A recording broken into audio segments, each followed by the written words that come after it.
اس کی پہلی فائدہ یہ تھا، دیکھیے جو کرنسی ہوتی ہے اس کی ایک فنڈامنٹل کوالٹی یہ ہے کہ اس کی ویلیو اس کے اندر ہونی چاہیے. یعنی سونے کی اپنی ایک ویلیو ہے، سونے کی اپنی ایک انٹرنسک ویلیو ہے. اب یا گندم کی اپنی ایک انٹرنسک ویلیو ہے، گندم کو آپ کھا بھی سکتے ہیں، اس کو آپ ایکسچینج کر سکتے ہیں.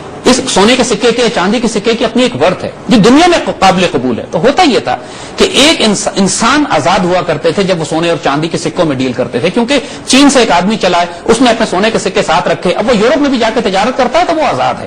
دنیا میں ہر جگہ اس کی کرنسی ایکسپٹ ہوتی تھی. یہ نہیں ہوتا تھا کہ چین کا ایک آدمی یا یورپ میں بیٹھا ہوا ایک بینکر جو ہے وہ چین کی پوری قوم کو غلام بنا لے. یہ پاسبل نہیں تھا اس اکنامک سسٹم میں.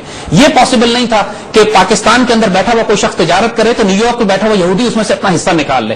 اس اکنامک سسٹم میں یہ پاسبل نہیں تھا، کیونکہ ٹرانزیکشن ریئل ویلتھ کی ہوتی تھی. انسان آزاد تھے. ایک انسان اپنی دولت لے کے رکھ لے، سونے کے سکوں کو زمین میں دبا دو، 100 سال کے بعد نکالو تو سونے کا سکہ ہے وہ. تو یہ ایک ٹرانسفربل ویلتھ تھی، اس کو ڈی ویلیو نہیں کیا جا سکتا تھا، اس کو ڈیپریشیٹ نہیں کیا جا سکتا تھا، اس کی ایک حیثیت تھی. یعنی یہ ساری فنڈامنٹل کوالٹیز ہوتی تھی ایک سونے اور چاندی کے سکے میں، جس کی وجہ سے اسٹیبل اکنامک سسٹمز تھے. اگر کوئی بادشاہ مارکیٹ میں دولت لانا بھی چاہتا تھا تو اس بادشاہ کو کہیں سے کھود کے، ڈھونڈ کے، لا کے، تلاش کر کے سونا پیدا کرنا پڑتا تھا. نہیں تھی، اس طرح نہیں تھا کہ بے درے دولت مارکیٹ میں ڈال دی جائے. دشمن کا ملک اگر کوئی آپ کی کرنسی پیدا کرنا چاہتا تھا تو اس کو بھی سونے کے سکے ہی بنانے پڑتے تھے. یہ نہیں ہوتا تھا کہ وہ کوئی ردی کاغذ چھاپ کے کہیں سے لے آئے اور آپ کے بینک نوٹس کاپی کر لیں. یعنی کہنے کا مقصد یہ ہے کہ دنیا کا سب سے اسٹیبل اکنامک سسٹم، ایسا اکنامک سسٹم جس کے اندر انفلیشن نہ ہو، ایسا جس کے اندر انٹرنسک ویلیو کرنسی کی ہوتی کہ جب آپ نے کچھ سے کوئی کموڈٹی لی ہے، کوئی چیز کسی انسان سے لی ہے تو اس کے بدلے جو آپ نے دیا ہے اس میں بھی ویلیو ہونی چاہیے.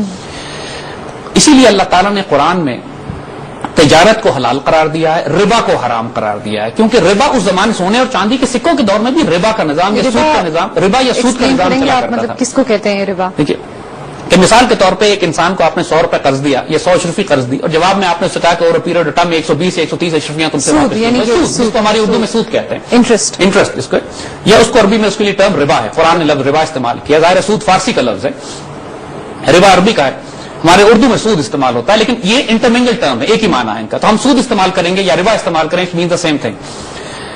اب یہ اس سونے اور چاندی کے اکنامک سسٹم پر ربا کا نظام اس وقت بھی قائم تھا. یعنی اس وقت بھی کوئی سود خور یہودی ایسے ہوا کرتے تھے. قرآن کے نے کثرت سے استعمال کیا. قرآن نے خاص طور پہ جو یہودیوں پر ڈیفائن کیا ہے اس میں ان کے اکنامک ٹرانزیکشنز کو کثرت سے استعمال کیا. قرآن نے بہت زیادہ ہمیں تعارف کروایا اس بات کا کہ سمجھنے کی کوشش کرو کہ یہودی اکنامک ٹرانزیکشنز کیسے کرتے ہیں. یعنی وہ یہ کہتے ہیں کہ تجارت بھی سود کی طرح کی ایک چیز ہے، تو اللہ نے تجارت کو حلال قرار دیا، سود کو حرام قرار دیا ہے، اور سود کھانے والوں کے خلاف اللہ اس کے رسول صلی اللہ علیہ وسلم نے اعلان جنگ کیا ہے. یعنی یہ سوچنے کی بات ہے کہ کیا وجہ ہے کہ ربا کے نظام کے خلاف اللہ اس کے رسول صلی اللہ علیہ وسلم کا اعلان جنگ ہے.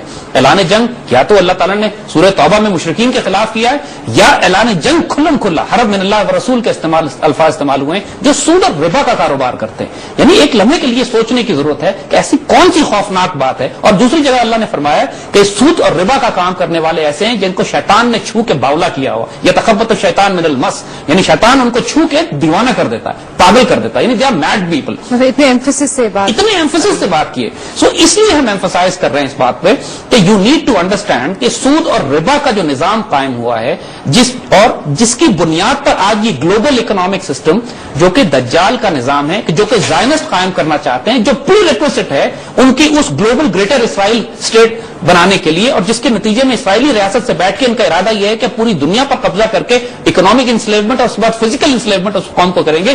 اس لیے یو نیڈ ٹو انڈرسٹینڈ کہ تاریخی طور پر سود اور ربا کا نظام اور کرنسی کا کانسیپٹ کیا تھا، اور اس کو انہوں نے کس طرح مینوپولیٹ کیا پچھلے 150 سال میں، کہ وہاں سے لے کر آج جو نظام آپ دیکھتے ہیں وہ یہاں تک کیسے پہنچا.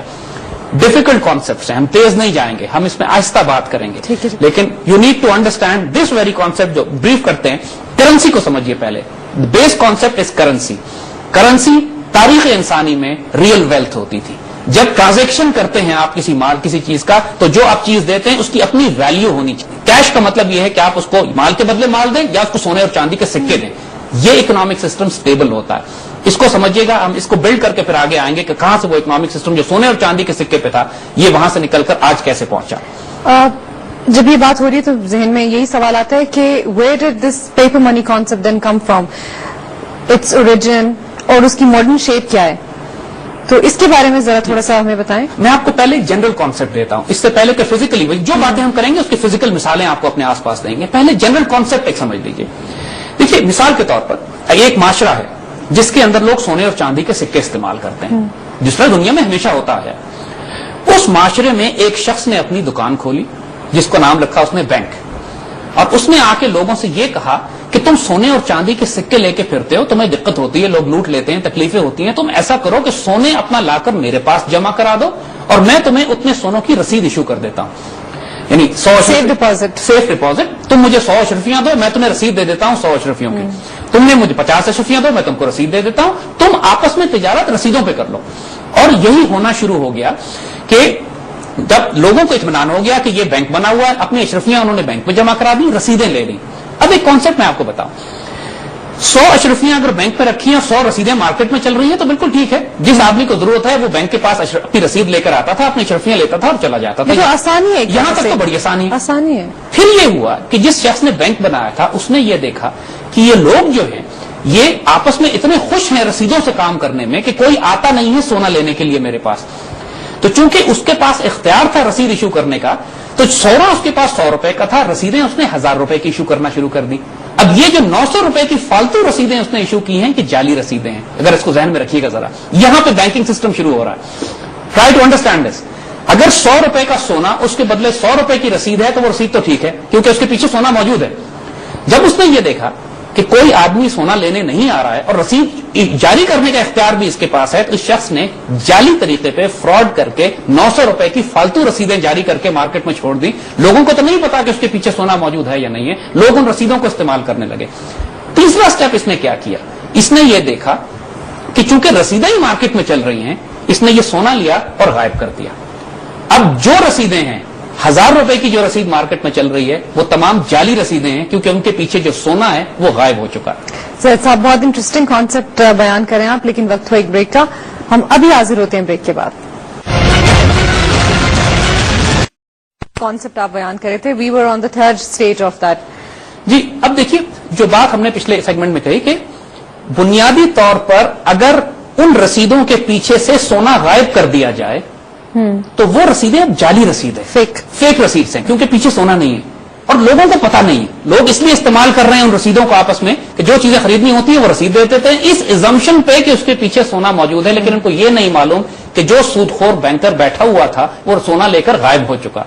جس دن لوگوں کو پتا چل گیا اس دن وہ بھاگیں گے اپنے پیسے لینے کے لیے, جو اشرفیاں رکھوائی تھی انہوں نے, اشرفیاں وہاں ہوں گی نہیں, نتیجتاً پورا سسٹم کولیپس کر جائے گا.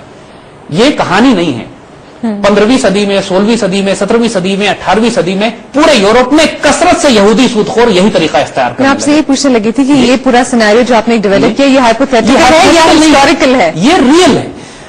ہوتا یہ تھا کہ پورے یورپ میں یہودی سود خور جگہ جگہ جا کے اپنی دکانیں لگاتے تھے اور لوگوں اور وہ ایشو کرتے تھے رسیدیں اور لوگوں سے کہتے تھے سونا ہمارے پاس رکھوا دو. آپ نوٹ کریں کہ اسی زمانے میں انشورنس شروع کی انہوں نے, اسی زمانے میں انہوں نے بینکنگ سسٹم شروع کیا جو بیسک تھا. ایک آدمی بڑا ٹریڈر بزنس مین آتا تھا, لوگوں سے کہتا تھا سونا میرے پاس رکھو رسید لے جاؤ, اور لوگ رسیدوں میں کاروبار کرتے تھے. اس کی بڑی لمبی تاریخ ہے جو 15ویں, 16ویں, 17ویں, 18ویں صدی سے وہ تمام جو کہ امپیریل ایج ان کی بنتی ہے, کولونیل ایریا جو ہے اس کے اندر ہی کثرت سے یہ چیزیں استعمال ہوتی تھی. اور ہوتا یہ تھا کہ ہر تھوڑے عرصے کے بعد ایک بینک کولیپس کرتا تھا. بینک کولیپس کرنے کا مطلب یہ ہے کہ وہ شخص سونا لے کے غائب ہو جاتا تھا, ڈیفالٹ کرتا تھا, اور لوگ رسیدیں جن کی رسیدیں ہوتی تھی, جنہوں نے اپنے اکاؤنٹ رکھوائے ہوتے تھے, وہ پاگل ہو جاتے تھے, بینکرپسی ہوتی تھی, تباہی مچ جاتی تھی. یہ کانسیپٹ آغاز تھا ماڈرن بینکنگ کا. ہم کیس اسٹڈی لیں گے صرف امریکہ کی, کیونکہ امریکن کیس اسٹڈی اس لیے کہ US ڈالر اور فیڈرل ریزرو کی طرف آئیں گے, دنیا کی سب سے بڑی کرنسی اس وقت چونکہ ڈالر ہے, لہذا صرف ایک مثال سے آپ کو پوری دنیا کا نظام سمجھ میں آ جائے گا. 1870, 80, 90 وغیرہ میں امریکہ میں یہ کثرت سے ہو رہا تھا کہ پرائیویٹ بینکس تھے جو لوگوں کا سونا اپنے پاس رکھتے تھے اور اس کے مقابلے میں ان کو امریکن ڈالر یعنی رسید جو ہے بنیادی طور پر پیپر کرنسی جو ہے بنیادی طور پر وہ رسید ہوا کرتی تھی اس سونے کی جو بینک میں رکھا ہوا ایکنالجمنٹ ہوتی تھی. بینک نوٹ یہاں سے نکلنا شروع ہوئے جس کو بینک نوٹ کہتے ہیں. نوٹ بینک جاری کرتا ہے, یعنی اس امریکہ میں چھوٹے چھوٹے کئی بینک تھے جو انہوں نے کام کرنا شروع کیا. کہ جس طرح ہم نے آپ کو بات بتائی کہ لوگ امریکہ میں جب امریکہ بنا تقریباً 150-200 سال پہلے, اس وقت سونے اور چاندی کے سکے وہاں چلا کرتے تھے. امریکہ میں بھی یعنی برٹش امپائر سونے اور چاندی کے سکے استعمال کرتا تھا. برٹش اسٹرلنگ پاؤنڈ ایک سکہ ہوا کرتا تھا, گولڈ کوائن, بڑا اس کا ویلیو ہوا کرتی تھی. اور ساتھ ساتھ بینک آف انگلینڈ نے بھی یہی کیا جو امریکن بینکوں نے کیا کہ انہوں نے اسٹرلنگ پاؤنڈ کا نوٹ بھی نکالا, یعنی اور لیکن they were as good as each other, اس لیے کہ آپ نوٹ استعمال کریں یا سونے کا سکہ استعمال کریں, انٹرچینجبل سے پرابلم کوئی نہیں تھی, بینک ایکسچینج کرتا تھا. یہ گولڈ بیکڈ کرنسی تھی, یعنی اس کو کہتے ہیں اکنامک سسٹم جو گولڈ بیکڈ ہے, جس کی بنیاد پر سونا موجود ہے. 19ویں صدی میں پورے امریکہ میں سونے کا نظام تھا, کرنسی سونے کی ہوا کرتی تھی. کئی بینک امریکہ میں اس طرح کے بنے کہ جنہوں نے لوگوں سے پیسے لیے, لوگوں سے سونا لیا, رسیدیں ایشو کی, اور رسیدیں بینک ایشو کرتا تھا, دوسرے لفظوں میں رسیدیں چھاپا کرتے تھے, نوٹ چھاپتے تھے, نوٹ چھاپ کے دیتے تھے لوگوں کو, اور لوگ اپنے پاس لا کے ان کے پاس پیسے رکھواتے تھے. پھر وہی سلسلہ شروع کر دیا جو کہ ہم نے پہلی مثال میں آپ کو دی تھی کہ انہوں نے دیکھا کہ جب سونا 100 روپے کا ہمارے پاس رکھا ہوا ہے تو یہ رسیدیں 1000 روپے کی نکال دیا کرتے تھے, کیونکہ دیکھتے تھے معلوم کسی کو ہوتا نہیں تھا. پھر اچانک کسی کو خیال آتا تھا, کسی آدمی کو, کہ یار جو رسیدیں ان کے پاس ہیں, آؤ اپنے پیسے سونا لینے چلتے ہیں, اور اگر 800 آدمی اپنا سونا لینے پہنچ جائیں تو سونا تو وہاں 100 کا رکھا ہوا, رسیدیں 1000 کی ہیں. نتیجہ یہ ہوتا تھا بینک کولیپس ہو جاتا تھا. اس کو انگریزی میں ایک اصطلاح ہے رن آن دا بینکس, جسے آج بھی اصطلاح استعمال ہوتی ہے. ابھی 2 مہینے پہلے انگلینڈ میں ایک بینک کولیپس ہوا ہے ناردرن راک کا, ایگزیکٹلی اس کے ساتھ بھی یہی ہوا ہے کہ لوگ اپنے پیسے لینے گئے, وہاں پیسے ہی نہیں تھے. نتیجہ یہ ہوا کہ بینک کولیپس کر گیا. یہ سلسلہ جو 200 سال پہلے شروع ہوا تھا آج بھی جاری ہے. ناردرن راک 2 مہینے پہلے کولیپس ہوا ہے. اس پروسیس کانسیپٹ یہی ہے کہ بینک اپنے سونے سے زیادہ رسیدیں ایشو کرتے تھے. جب کئی بینک اس طرح کولیپس ہونا شروع ہوئے امریکہ میں, کیونکہ سود خور, چونکہ یتخبط الشیطان من المس ہے, کیونکہ شیطان نے چھو کے باولا کیا ہوا ہے, اس کو سود کھانے کا ان کو شوق ہے. زیادہ سے زیادہ قرضہ یہ اس لیے دیتے ہیں کہ زیادہ سے زیادہ سود ان کو ملے. انسانوں کا خون چوسنا ان کی خصلت اور فطرت میں ہے. یہ اپنے آپ پہ قابو نہیں رکھ سکتے اس بات پہ کہ ہم اس نظام کو سٹیبل رہنے دیں. انٹرنسکلی انسٹیبل سسٹم ہے کہ جب آپ سونا رکھ لیں گے اور زیادہ رسیدیں ایشو کریں گے تو جب لوگ اپنا سونا لینے کے لیے آئیں گے تو بینک کولیپس کر جائے گا. ہر 20-30 سال بعد امریکہ میں کئی بینک کولیپس کر رہے تھے. یہ 19ویں صدی کے آخر کی بات. نتیجہ یہ ہوا کہ یہ سارے پرائیویٹ بینک اکٹھے ہوئے اور 1913 میں انہوں نے فیصلہ کیا کہ ہم سارے جو دہشت گرد گنڈے موجود ہیں, ہم سارے جو لوگوں کا پیسہ ہڑپ کر جاتے ہیں, تھوڑے تھوڑے عرصے بعد ہم میں سے ایک مارا جاتا ہے, کیونکہ ہم اپنی عادت سے باز تو آئیں گے نہیں. تو ایسا کرتے ہیں کہ ہم مل کر ایک بڑا بینک بناتے ہیں, ایک بڑا بینک جس کا کام یہ ہوگا کہ ہم میں سے کوئی بینک اگر تباہ ہونے لگے تو وہ بڑا بینک اس کو فنڈ کر کے اس کی مدد کرے گا اور اس کو بچائے گا بیک اپ کے طور پر. 15 یا 16 پرائیویٹ بینکوں نے مل کر ایک بڑا بینک امریکہ میں بنایا, اور گیس کریں گے اس کا نام کیا رکھا؟ Federal reserve, you S federal reserve. اور یہ بات ذرا کان کھول کے ہوش سے سنیے گا, U S federal reserve private bank ہے, امریکن حکومت اس کو اون نہیں کرتی. یعنی اتنا خوفناک تصور ہے یہ, اگر آپ اس کو سمجھیں کہ اگر آج ہم یہ کہیں کہ پاکستان میں 6 یا 7 بینک مل کے, Habib bank, national bank, Allied bank, Grindlays bank, Pakistani bank مل کے اسٹیٹ بینک خرید لیں, Whom is it owned by? یعنی پاکستانی یہ بینک مل کے اسٹیٹ بینک خرید لیں, اور حکومت پاکستان کا اسٹیٹ بینک میں کوئی اختیار نہ ہو, حکومت پاکستان پاکستانی کرنسی جاری نہ کر سکتی ہو, پرائیویٹ بینک کرنسی جاری کریں, تو اس تصور سے دہشت طاری ہو جاتی ہے کہ پھر یہ پورا اکنامک سسٹم چند پرائیویٹ لوگ کنٹرول کر رہے ہیں. اور یہ federal reserve bank, federal reserve bank 1913 میں بنایا گیا, اور ان لوگوں نے اتنے طاقتور, یہ لوگ زائنسٹ تھے, اتنے طاقتور ان لوگوں کے بینک یہودی تھے, اتنا پاورفل بینکنگ سسٹم میں ان کا انفلوئنس تھا اس وقت یو ایس اکانومی میں کہ کانگریس سے 5 منٹ میں یہ بل پاس کرایا انہوں نے کہ کانگریس نے امریکی حکومت نے کرنسی جاری کرنے کا اختیار اپنے ہاتھ سے دے دیا, اور ایک پرائیویٹ کارپوریشن فیڈرل ریزرو کو یہ رائٹ دے دیا گیا کہ آئندہ امریکن کرنسی یہ پرائیویٹ بینک چھاپے گا. یعنی دوسرے لفظوں میں 10 پرائیویٹ بینک, انہوں نے حصص خریدے, شیئرز خریدے, ایک بڑا بینک بنایا جس کا نام انہوں نے فیڈرل ریزرو رکھا,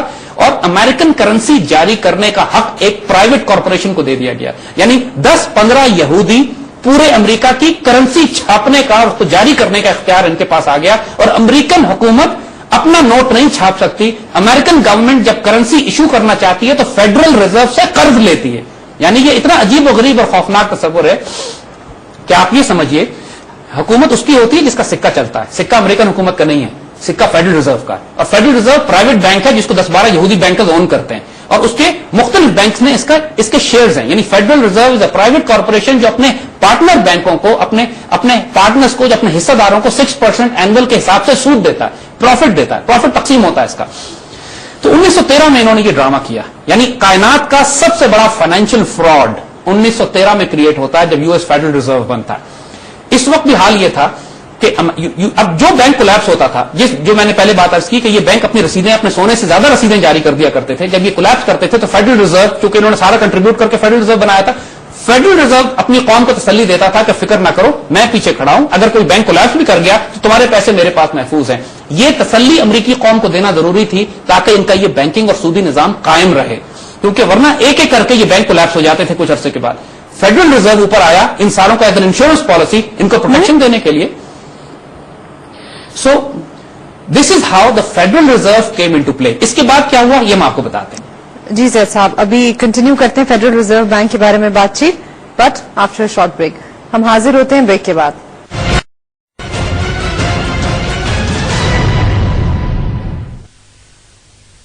welcome back once again after the break. جی زید صاحب، federal reserve bank and you are telling us how it's privately owned. دیکھیے ہم ایک بات بڑی انٹرسٹنگ ہے یہاں پہ کہ فیڈرل ریزرو تو بنایا پرائیویٹ یہودیوں نے. یہ ہیں کون لوگ؟ یہ کون لوگ ہیں جن میں اتنی طاقت ہے کہ انہوں نے امریکن گورنمنٹ سے وہ حق چھین لیا کہ امریکن گورنمنٹ اپنی کرنسی جاری نہیں کر سکتی، اور امریکی حکومت کو جب $1 بھی چاہیے ہوتا ہے تو وہ قرض لیتی ہے پرائیویٹ یہودی بینکروں سے. اور صرف وہ یہودی نہیں ہیں، ان میں نیوکونس زائنسٹ بھی ہیں. یہ وہ یہودی، وہ عیسائی یا وہ لوگ کہ جو یہودی تو نہیں ہیں لیکن یہودیوں کے ایجنڈے پہ ہیں. ان کے لیے ایک نام ہے، یہ وہ لوگ کہ جنہوں نے اس پوری یو ایس بینکنگ سسٹم اور کارپوریشن کو بنایا اور پوری دنیا میں ان کا نظام پھیلا ہوا ہے. ان کو فری میسنز کہتے ہیں. فری میسن سوسائٹی ایک، اگر آپ ڈکشنری اٹھا کے دیکھیے تو اس میں بھی لکھا ہوا ہے کہ it's a brotherhood of secret society. I'm sure a lot of people are familiar with the name. Freemasons. لیکن لوگوں کو یہ نہیں معلوم ہے کہ امریکن بینکنگ سسٹم پر فری میسنز کا انفلوئنس کتنا ہے. فری میسنز آج کل کے سیاسی زائنسٹ سے پہلے ایک وہ گروپ تھا جس نے راہ ہموار کرنے کے لیے کئی 100 سال کام کیا ہے. ان کی بنیاد کروسیڈ سے شروع ہوتی ہے، یعنی صلیبی جنگوں میں جو ٹیمپلر اور ہاسپٹلر نائٹس ہیں وہ بنیادی طور پر فری میسنز تھے.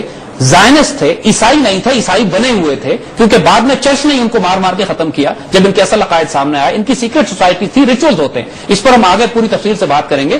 لیکن فی الحال کانسیپٹ دینے کے لیے آپ کو یہ بتا رہے ہیں اور اس کی مثال ہم آپ کو دیتے ہیں کہ ہم یہ بات ہوا میں نہیں کر رہے ہیں. I'll give you an example right now.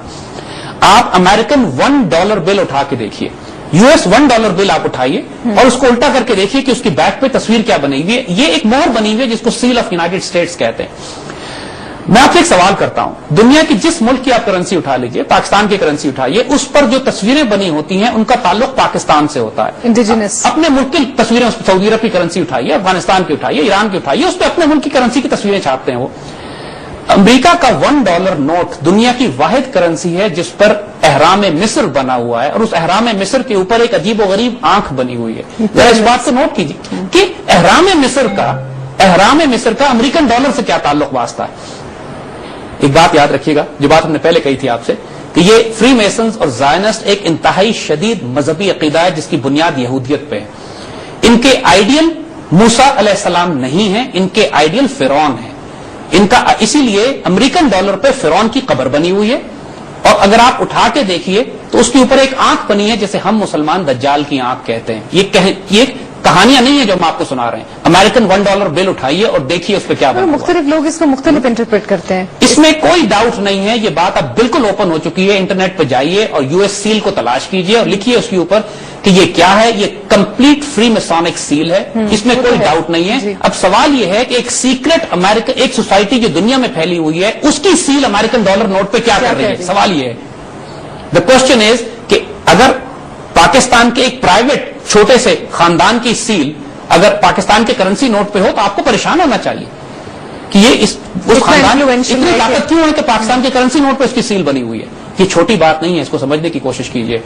پورا یو ایس اکنامک سسٹم جو سود اور ربا اور بینکنگ سسٹم اور US ڈالر کے اوپر بیس کرتا ہے، اس کو بنانے والے، قائم رکھنے والے، چلانے والے فری میسنز ہیں. یہ وہ لوگ ہیں جو سیکرٹ سوسائٹی ہے، جو اون کرتی ہے تمام امریکن بڑے بڑے سربراہ، اور جنہوں نے امریکہ بنایا تھا، جارج واشنگٹن سے لے کے بعد میں آنے والے، یہ سب فری میسنز تھے. ابراہم لنکن فری میسن نہیں تھا، اس نے ان کا نظام توڑنے کی کوشش کی تھی، اس کو قتل کرایا انہوں نے. وہ ساری تفصیلات ہمارے سبجیکٹ سے ہمیں ہٹائیں گی، لیکن ہم بات یہ کہنے کی کوشش کر رہے ہیں کہ یہ اتنی پاورفل سوسائٹی تھی کہ ان فری میسنز نے، ان بینکرز نے مل کر اپنے چھوٹے چھوٹے بینکوں نے مل کر ایک بڑا فیڈرل ریزرو بینک بنایا. اور یہ اتنے طاقتور تھے یو ایس کانگریس میں، کیونکہ اس میں بھی فری میسنز شامل تھے، اتنے طاقتور تھے کہ انہوں نے قانون پاس کرا کے یو ایس کارپوریشن کو، اپنی فیڈرل ریزرو کو ایک پرائیویٹ کارپوریشن کے طور پر وہ حق چھین لیا امریکن حکومت سے کہ اپنی کرنسی چھاپ سکے. اب دیکھیں تماشا انہوں نے کیا کیا. 1913 میں تو انہوں نے یہ بنایا. 1933 میں انہوں نے اپنا پہلا ایکسپیریمنٹ کیا. پہلا ایکسپیریمنٹ انہوں نے یہ کیا کہ انہوں نے پوری امریکن قوم میں قانون پاس کر دیا کہ امریکن قوم اب سونے کے سکے، سونے اور چاندی کے ڈالرز نہیں استعمال کر سکتی، اور جو استعمال کرے گا اس کو $10,000 جرمانہ اور کئی سال جیل. لہذا پوری امریکن قوم اپنے سونے کے سکے لا کے فیڈرل ریزرو میں جمع کرائے، اور اس کے بدلے اس کو رسیدیں ایشو کی جائیں گی، یعنی اس کو American note, currency note issue کیا جائے گا. Was this in 1933? اور ایگزیکٹلی اسی وقت بینک آف انگلینڈ نے بھی یہی کیا. بینک آف انگلینڈ نے بھی یہی کیا. انگلینڈ میں سارے اپنے کیونکہ ملے ہوئے سسٹم ایک ہی ہے، نظام ان کو پوری دنیا میں اپنا ایک بہت بڑا نظام قائم کرنا تھا. اس کی تیاری ایکسپیریمنٹ کے طور پہ انہوں نے 1933 میں امریکہ سے شروع کی. پہلی دفعہ تاریخ انسانی میں ایک موو کیا گیا، دنیا کا سب سے بڑا فائنینشیل فراڈ، کہ جناب آپ سارا سونا ہمیں لا کے دے دیجئے، ہم اس کے بدلے رسیدیں ایشو کریں گے آپ کو. پہلے چھوٹے چھوٹے بینک کی حرکتیں کرتے تھے، اب پورے امریکہ کے لیول پر فیڈرل ریزرو نے یہ حرکت کی کہ وہ سارے بینک ملے ہوئے تھے اس کے ساتھ. 1933 میں $20 این آؤنس سونے کی قیمت تھی، یعنی ایک سکہ سونے کا جو $20 کا تھا اس کی قیمت انہوں نے $20 این آؤنس کے مقابلے پہ اس کی قیمت تھی. تو فیڈرل ریزرو نے لوگوں سے سونا خریدنا شروع کیا $20 این آؤنس کے اوپر. تو پوری امریکن قوم نے اپنا سونا حکومت کو بیچ دیا، اور اس کے بدلے $20 این آؤنس کے لحاظ سے انہوں نے کرنسی نوٹس لے لیے. اچھا، تھوڑے عرصے کے بعد ہی ایک تماشا کیا امریکن حکومت نے. امریکن حکومت نے کہا جی اب ہم دوبارہ آپ کو اجازت دیتے ہیں کہ آپ سونے کے سکے استعمال کریں، اور اب ہم آپ کو وہی سونے کا سکہ $35 کا بیچیں گے، زیادہ میں بیچ. یعنی دوسرے لفظوں میں ایک سال کے اندر امریکن کرنسی 41% ڈی ویلیو کر دی گئی. یعنی وہی لوگ اپنے جب $20 کا نوٹ لے کر بینک میں آئے ہیں تو بینک نے ان کو $20 کا سونے کا سکہ دینے کے بجائے آدھا سکہ ان کو دیا، یعنی آدھا سونا لوگوں کا وہی غائب ہو گیا. اپریشیٹ کر گیا. یہ بات سمجھنا اس لیے ضروری ہے کہ یہ ایکسپیریمنٹ کر کے دیکھا انہوں نے پہلے کہ کیا قوم، اگر ایک نظام کے تحت ہم پوری قوم کو بیوقوف بنائیں تو قوم بیوقوف بنتی ہے، امریکن بیوقوف بنے. ان کو حوصلہ ہوا کہ ہاں یہ نظام چلایا جا سکتا ہے. دوسرا انہوں نے یہ دیکھا کہ پیپر کرنسی کو جب ہم اپنی مرضی سے ڈی ویلیو کرتے ہیں، یعنی کوئی قاعدہ نہیں تھا جس کے تحت پیپر کرنسی کو انہوں نے ڈی ویلیو کیا. یعنی جب ایک طرف آئے کہ $20 کا آؤنس ہے، تھوڑے دن بعد کہتے ہیں $35 کا آؤنس ہے. بھائی کس قاعدے کے تحت، کس قانون کے تحت؟ نہ کسی نے پوچھا، نہ کسی نے چیلنج کیا. حکومت کی سختی تھی، حکومت کی ایک اتھارٹی تھی. اب امریکن عوام بیوقوف بنے اس کے اوپر، اور ایک سال کے بعد دنیا میں یہ انہوں نے امریکہ میں انہوں نے طے کر دیا کہ امریکن ڈالر $35 این آؤنس کے اوپر امریکن کرنسی کو انہوں نے سٹیبل کر دیا. یہ دوسری جنگ عظیم سے پہلے کا وقت ہے. دوسری جنگ عظیم کا اس سارے کھیل میں بہت بڑا رول آتا ہے، اس کو ہم تھوڑی دیر بعد ڈسکس کریں گے. لیکن اس کو سمجھ لیجئے یہاں پر کہ جو ماڈرن بینکنگ سسٹم کی ابتدا ہے، کہ جو ہزاروں سال سے انسان سونے اور چاندی کے سکوں میں ڈیل کر رہا تھا، 1913 میں انہوں نے فیڈرل ریزرو بنایا، اور 1933 میں وہ ایکسپیریمنٹ کیا جس کے تحت انہوں نے لوگوں سے سونا لے کر ان کو کاغذ ایشو کرنا شروع کی. جیسا بریک سے واپسی پر ہم ڈسکس کریں گے سیکنڈ ورلڈ وار اور اس کے ایونٹس. وقت ہوا ایک بریک کا، ہم ابھی حاضر ہوتے ہیں بریک کے بعد. بریک کے بعد پھر خوش آمدید. زید صاحب، سیکنڈ ورلڈ وار اور کس طرح گولڈ انفلکس واپس آیا یو ایس میں؟ دیکھیے، جو بات ہم نے آپ کو کہی تھی کہ یہ نظام امریکہ میں انہوں نے 19ویں صدی کے آخر سے شروع کیا تیار کرنا. 1913 میں فیڈرل ریزرو بنایا، اور 1913 میں انہوں نے وہ اختیار امریکن حکومت سے چھین لیا کہ جس کے تحت امریکن حکومت کرنسی جاری کر سکتی تھی. یعنی کرنسی اب پرائیویٹ گروپ آف بینکرز جاری کرتے تھے، امریکن حکومت اس سے قرض لیتی تھی. اگلا سٹیپ ان کا یہ تھا کہ پورے امریکہ سے سونا گھسیٹ کے اپنے قبضے میں کیا. وہ انہوں نے 1933 میں کیا. وہ تب قانون یہ بنا دیا کہ امریکہ آپ سونا نہیں رکھ سکتے، سارا سونا لیا اپنے پاس لے لیا. اس کے بعد لوگوں سے اگین جیسے کہا کہ 41% ڈی ویلیو کر کے لوگوں کو سونا آفر کیا، لیکن لوگ کرنسی استعمال کرتے رہے، وہی رسیدیں استعمال کرتے رہے. سونا کون لے کے پھرتا؟ آہستہ آہستہ سونے کو انہوں نے کہا کہ فیڈرل ریزرو کے سٹاکس میں، بینکوں میں سونا رکھا جائے گا، لوگ کرنسی استعمال کریں گے. ان کا امریکہ کی حد تک پلان پورا کامیاب ہو چکا تھا 1934 تک. یعنی امریکہ کے سونے پہ قبضہ کر لیا انہوں نے، امریکن حکومت سے نوٹ چھاپنے کا انہوں نے اختیار لے لیا، اپنے پاس سونے کے ریزرو بنا لیے، فیڈرل ریزرو بنا لیا جس کے نیچے چھوٹے چھوٹے بینک تھے. وہ چھوٹے بینک امریکن قوم کو سود پہ قرضہ دیتے تھے، اور فیڈرل ریزرو امریکن حکومت کو قرضہ دیتی تھی. یعنی وہ کرنسی جو خود امریکن قوم کی ہے، وہ امریکن قوم نہیں چھاپ سکتی، لیکن ان کی حکومت قرض لیتی ہے فیڈرل ریزرو سے، اور اس کے بعد خرچ کرتی ہے، اور پھر فیڈرل ریزرو کو سود پہ ادائیگی کرتی ہے جس کے لیے اپنی قوم کو نوچتی ہے وہ. یعنی کمال دیکھیں اس اتنے بڑے فراڈ کا، دنیا میں اس سے بڑا فراڈ نہیں بنا آج تک کہ جو فیڈرل ریزرو اور امریکن حکومت اور امریکن گورنمنٹ اور امریکن عوام کے درمیان انہوں نے یہ نظام قائم کیا ہے۔ 1913 میں اس کا آغاز ہوا، 1933 تک امریکن قوم ختم ہو چکی تھی، پوری امریکن قوم پر فیڈرل ریزرو قبضہ کر چکا تھا، جو کہ چند فری میسونک یہودی زائنسٹ بینکرز ہیں جو کنٹرول کرتے ہیں۔ ان لوگوں نے پھر پلان کیا کہ ہمیں پوری دنیا سے سونا گھسیٹنا ہے، اور اس کام کے لیے جنگیں بڑی کام آتی ہیں۔ آپ کو سیکنڈ ورلڈ وار کی ہسٹری میں یہ بات ملے گی کہ کس طرح ہٹلر کو انہوں نے فائنانس کیا، کس طرح انہوں نے جنگیں برپا کرنے کے لیے انہوں نے فائنانس کی دونوں طرف۔ یہ تاریخ بہت لمبی طویل ہسٹری ہو جائے گی، ہم صرف شارٹ بات کرتے ہیں کہ آپ یہ نوٹ کریں اگر ایک بات کہ دنیا میں صرف 2 جگہیں ہیں جہاں پہ سونے کے ذخائر پڑے ہوئے تھے، لیکن یورپ میں بھی اور امریکہ میں بھی، لیکن وہاں جنگیں نہیں ہوئی، ایک سوئٹزرلینڈ میں اور ایک امریکہ میں۔ یعنی ساری دنیا، یورپ کا سونا جواہرات جنگیں پورے یورپ میں آگ لگی ہوئی تھی، لیکن جرمنی سے لے کر تمام مخالفین تک جو آپس میں لڑ رہے تھے، سوئٹزرلینڈ میں ایک جنگ نہیں ہوئی۔ سوئٹزرلینڈ کے بینکر سونے کے ذخائر جمع کر رہے تھے، حالانکہ جس ملک میں دولت ہو اور اس کے آس پاس جنگ ہو رہی ہو، سب سے پہلے تو وہاں حملہ کرنا چاہیے، لیکن کسی نے وہاں حملہ نہیں کیا۔ ریزن بینگ کہ وہ فائنینسیئرز تھے، وہ ہر طرف پیسہ رکھ بھی رہے تھے، لوگ ان کے پاس جمع بھی کروا رہے تھے اپنی جنگ سے گھبرا کر۔ اور امریکہ کے بینکرز نے یہ کیا کہ جو پوری وار ایفرٹ تھی اس کو فائنانس کیا امریکنز نے، پوری یورپین وار ایفرٹ کو، اور یورپ کے ہر ملک سے جو پیمنٹ لی ہے انہوں نے وہ کرنسی میں نہیں لی، سونے میں لی ہے۔ یعنی نتیجہ یہ ہوا سیکنڈ ورلڈ وار کا جو فائدہ یہودیوں کو ہوا ہے وہ ناقابل بیان ہے۔ پہلے تو انہوں نے 60 لاکھ یہودیوں کی کہانی بنائی، جس کی وجہ سے انہوں نے دنیا میں اتنا پروپیگنڈا کیا کہ لوگوں کی ہمدردیاں ان کے ساتھ ہوئی، اور انہوں نے اسرائیلی ریاست کے قیام کرنے کے لیے بنیاد بنائی۔